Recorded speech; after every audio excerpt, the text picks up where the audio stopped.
हाँ, question number 2, द्विघात समीकरण ax square plus bx plus c is equal to 0। bx plus c is equal to 0। Clear? अब देखिए यहां पर कहानी क्या है, क्या बोला है, इसके जो मूल है, इसके जो रूट्स हैं वो एक दूसरे के रेसिप्रोकल है, व्युत्क्रम है, रेसिप्रोकल।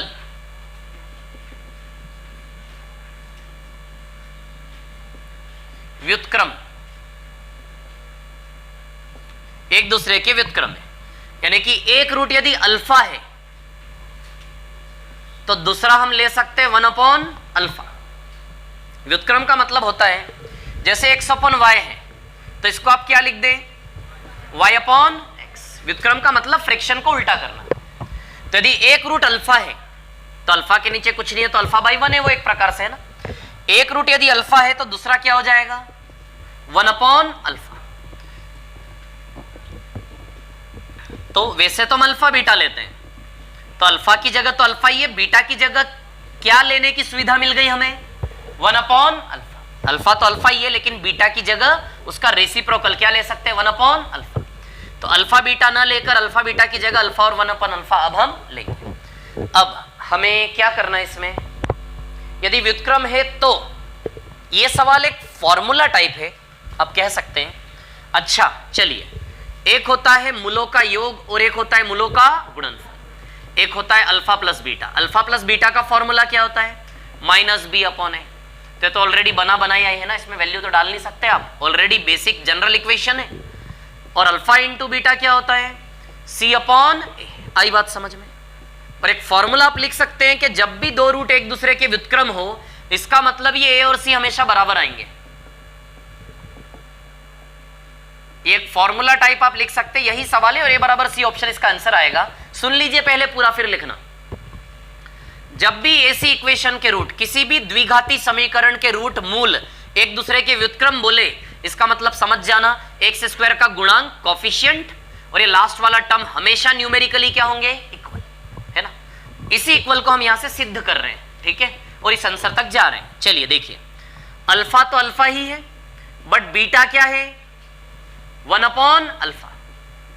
ये तो फॉर्मूला है, फॉर्मूले में वैल्यू डालेंगे, अल्फा की जगह अल्फा है, बीटा की जगह 1 अल्फा है, बराबर क्या है, -b/a। इधर भी वैल्यू डालें, अल्फा की जगह तो अल्फा है, बीटा की जगह क्या आएगा, 1 अल्फा। अल्फा की जगह अल्फा, बीटा की जगह 1 अल्फा, ये इनटू में ही है ना, बराबर c/a। अल्फा अल्फा कैंसल, आ गया ना a बराबर c, a इधर आएगा तो सिद्ध हो गया कि a बराबर c। इससे नहीं होगा, ये सवाल केवल प्रोडक्ट ऑफ रूट से होगा, ठीक है। ये एक फॉर्मूला है जिसको हम सिद्ध कर रहे हैं। कैसे प्रूव होगा वो, प्रोडक्ट ऑफ रूट से, कि अल्फा इंटू बीटा बराबर c/a। और यदि एक अल्फा है, दोनों व्युत्क्रम है, तो दूसरा 1 अल्फा हो जाएगा, ताकि दोनों कट जाएं और c बराबर क्या आ जाए, a। क्लियर? तो एक फॉर्मूला है, जब भी रूट व्युत्क्रम हो तो a बराबर क्या हो जाता है, c।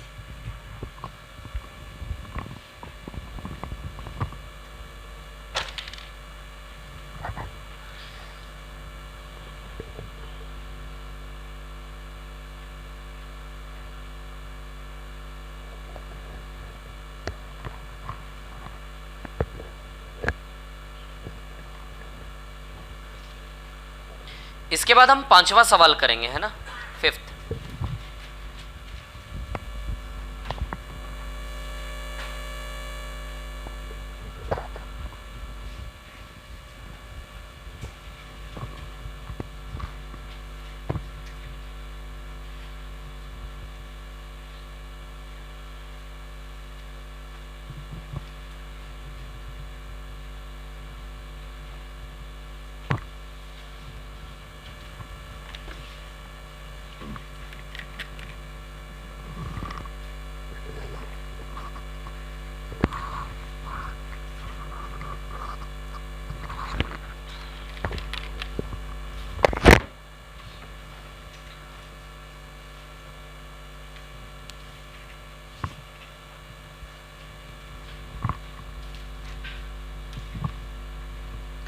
हाँ, हो गया क्या,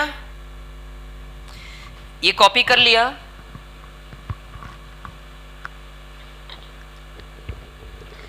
रफ कर दो क्या इसको?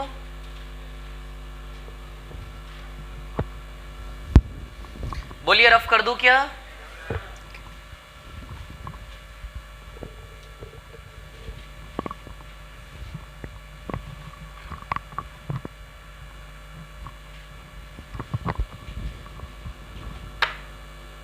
हाँ, क्वेश्चन नंबर 5 इक्वेशन है ax² plus bx plus c is equal to 0। इसके मूल कैसे हैं? 3 गुना है क्या? है ना, एक दूसरे का 3 गुना है। यदि एक अल्फा तो दूसरे को 3 टाइम्स अल्फा ले लें, मतलब अल्फा बीटा कैसे ले लें? अल्फा अल्फा और बीटा की जगह 3 अल्फा। अल्फा और बीटा की वैल्यू इस प्रकार के ले सकते हैं, 3 गुना है। तो चलिए, तो alpha plus beta minus B upon A होता है। अल्फा प्लस बीटा क्या होता है? बीटा की जगह सीधे ले लिया ना मैंने, क्या ले लिया? 3 अल्फा। तो अल्फा प्लस बीटा क्या होता है? माइनस बी अपॉन ए। और एक बार अल्फा इंटू बीटा, तो अल्फा इंटू बीटा, तो बीटा की जगह क्या रखोगे आप? 3 अल्फा बराबर क्या है? सी अपॉन ए। क्लियर? चलिए, alpha plus 3 alpha total 4 alpha हो गए क्या? Minus B upon A. तो यहां से अल्फा का वैल्यू आप निकालेंगे तो माइनस बी अपॉन 4 आ जाएगा क्या? 4 अपॉन में जाएगा। अल्फा का वैल्यू माइनस बी अपॉन 4 है, यहां रख दीजिए। अच्छा, ये alpha into alpha, alpha square हो गया। 3 alpha square is equal to C upon A, आएगा या नहीं? 3 alpha square is equal to क्या आएगा? C upon A. तो अल्फा का वैल्यू माइनस बी अपॉन 4 है, पुटअप कर दें, यहां पर रख देते हैं अल्फा की value minus B upon 4 minus B upon 4 का होल स्क्वायर, है ना, इज इक्वल टू क्या आएगा? सी अपॉन ए। अब देखिए, कर ले स्क्वायरिंग, स्क्वायरिंग करेंगे तो माइनस तो डिसॉल्व हो जाएगा। आगे क्या स्टेप आ जाएंगे? अगला स्टेप इसका बनेगा, इधर लिख दे रहा हूं, है ना, ये यहां पर।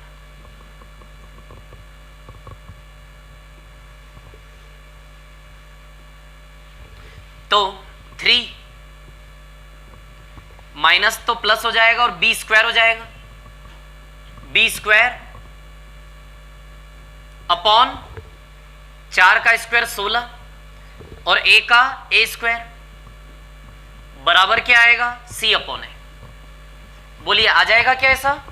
हर एक टर्म पे स्क्वायर लगेगा ना, हर एक टर्म पर क्या लगेगा? स्क्वायर। बी का स्क्वायर 4 का स्क्वायर 16, ए का स्क्वायर यानी कि ए का स्क्वायर। क्लियर? बराबर में क्या है? सी अपॉन ए। अच्छा, ए स्क्वायर और ए है तो एक एक कट जाएगा, क्या बचा यहां पे? 3b स्क्वायर और 16 सी के साथ इंटू होगा तो 3b नहीं यार, b, तो 3b square is equal to क्या है आपका? 16ac। यही है ना ऑप्शन में, देखिए ऑप्शन बी। करिए कॉपी, इसको फिर से एक बार बता दूंगा। क्या नहीं है? तो व्युत्क्रम नहीं है ना?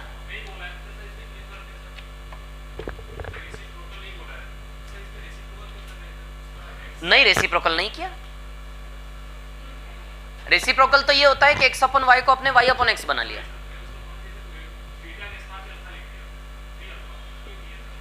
उसने बोला एक रूट दूसरे का 3 गुना है। 3 गुना एक रूट दूसरे का क्या है? 3 गुना है। एक रूट को यदि x लो तो दूसरे रूट को 3x ले सकते हैं क्या? एक रूट को यदि y लो तो दूसरे को 3y ले सकते हैं क्या? कुछ भी ले सकते हो आप x और 3x ले लो, 3 गुना है ना। जैसे एक संख्या किसी की 3 गुना है तो एक को x तो दूसरे को 3x ले सकते हैं हम। नहीं, जैसे मैंने अल्फा और 3 अल्फा लिया, आप चाहे तो बीटा और 3 बीटा ले लें, कुछ भी ले लें। अल्फा बीटा तो एक बस एक डिनोट करते हैं हम उसको, और कुछ नहीं है। आपको क्लियर हुआ या नहीं? ठीक, किसी को भी कंफ्यूजन हो तो पूछ लेना।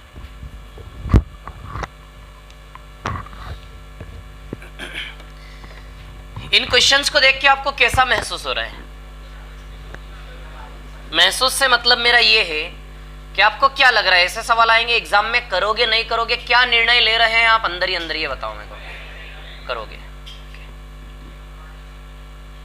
सच में?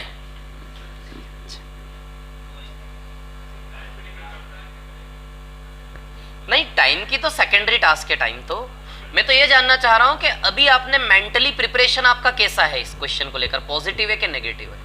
मतलब इंसान पहले डिसाइड करता है ना कि इसको करना है कि नहीं करना है, तो वो डिसीजन आपका क्या है वो पूछ रहा था मैं।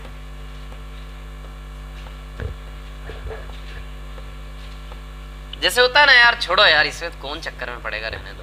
तो आपने ऐसा सोचा कि आपने ऐसा सोचा नहीं करना है, इसको करेंगे।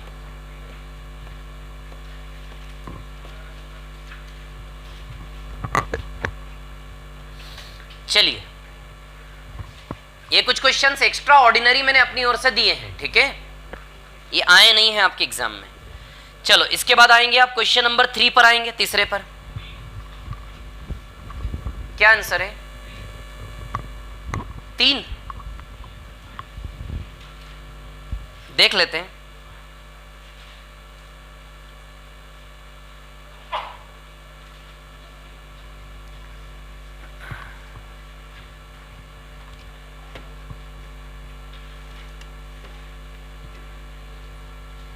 रफ कर दूं क्या इसको? मिटा दूं? ठीक है।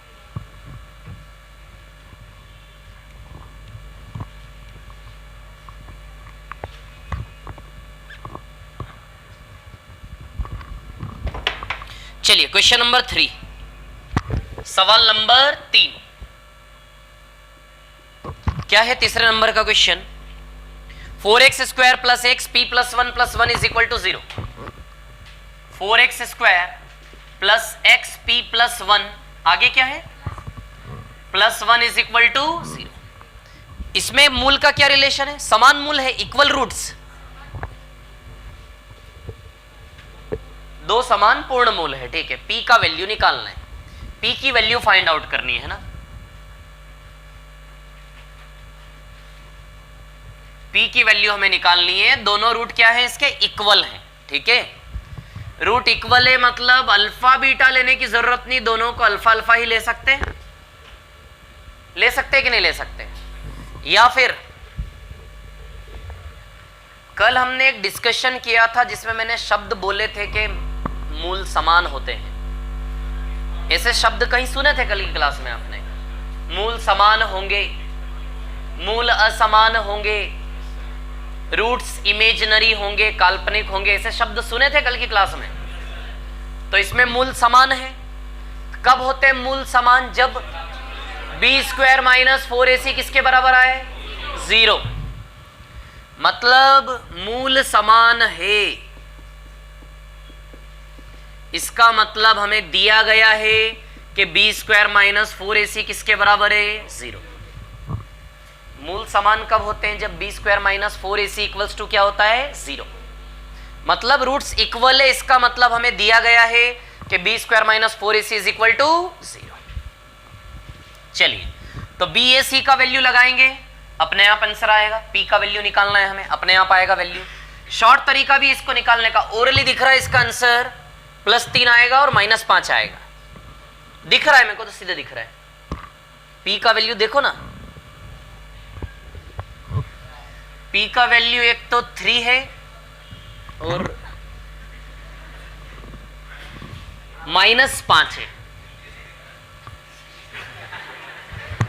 p का वैल्यू एक तो प्लस का 3 है और दूसरा p का वैल्यू -5 है। तो अब यदि शॉर्टकट किसी सवाल का चाहते हो तो शॉर्टकट के लिए आपको गहराइयों में जाना पड़ेगा। आई बात समझ में? ठीक है, मैं अभी नॉर्मली आपको बताता हूं कैसे कर रहे हैं। देखिए बाय जो तरीके, बेसिक तरीके, ठीक है ना। मूल समान है यानी कि b² minus 4ac is equal to 0। Clear? चलिए अच्छा इसको कंपेयर करें। ax²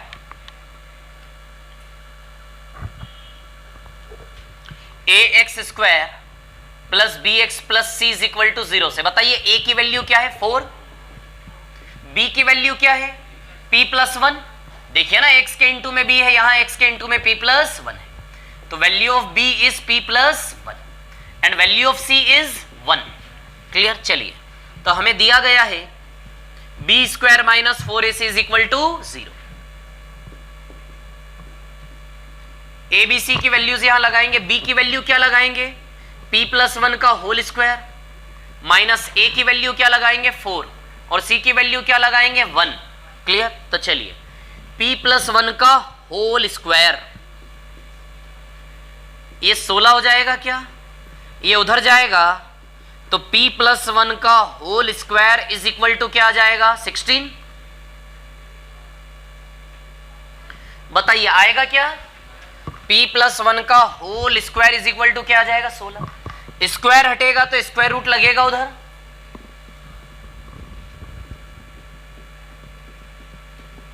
सोलह का स्क्वायर रूट, अच्छा स्क्वायर हट जाएगा ना, तो p+1 बराबर क्या आएगा 4, तो 4 में से 1 गया, p बराबर आ जाएगा 3। लेकिन मैं आपको बता दूं सिर्फ +4 नहीं +-4 आएगा, यहां पे प्लस माइनस दोनों आएगा, इसलिए एक बार प्लस लेंगे तो p का एक वैल्यू आएगा, एक बार माइनस लेंगे तो p का दूसरा वैल्यू आएगा। ठीक है, ऑप्शंस में कोई एक ही वैल्यू डिजाइन करके आपको दिया जाएगा, चारों में ना, दोनों नहीं दिए जाएंगे। ठीक है, अब सुनिए मेरी बात, तो एक बार प्लस लेते हैं, तो जब हम +4 लेंगे और एक बार हम क्या लेंगे -4, ये दो रिजल्ट यहां से सिलेक्शन करेंगे। जब +4 लेंगे तो 4 में सीधे 1 जाके माइनस होगा, तो p का वैल्यू एक तो +3 आएगा, और इधर -4 तो था ही, उधर +1 -1, तो बताइए p बराबर -5 आएगा। There are two values of p बराबर 3 और p बराबर -5। क्लियर? अब ऑप्शन में दोनों में से कोई एक आपको दिखेगा, दोनों नहीं दिखेंगे। क्या दिख रहा है? +3, तो आंसर क्या आ जाएगा +3।